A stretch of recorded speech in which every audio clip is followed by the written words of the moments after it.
ஆற்றுப்படை என்பது ஒரு வள்ளலிடம் சென்று தன் புலமைத்திறத்தால் பெரும் பரிசில் பெற்று வந்த ஒரு புலவன் வறுமையில் வாடும் மற்றொரு புலவனுக்கு அந்த வள்ளலின் அருமை பெருமைகளைக் கூறி அவனும் தனது புலமைத்திறத்தால் பரிசு பெறுமாறு செல்லும் வழிகாட்டுதலே ஆற்றுப்படையாகும்.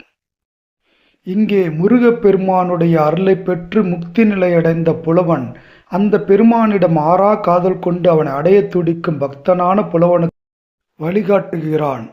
அதனால் புலவராற்றுப்படை என்றுதான் இருக்க வேண்டும் என்று சிலர் அறிஞர்கள் முன்பு கூறியுள்ளனர். எனினும் முக்தி நல்கும் முருகவேலுக்கு ஆற்றுப்படுத்துதலால் அப்பெருமானின் பெயரிலே அமைந்த சிறப்பானது திருமுருகாற்றுப்படை. உயிர் போக போகிறது என்று அனைவரும் செய்வதறியாது திகைத்து நின்ற நேரம் நக்கீரன் முருகப்பெருமானை தியானித்தார்.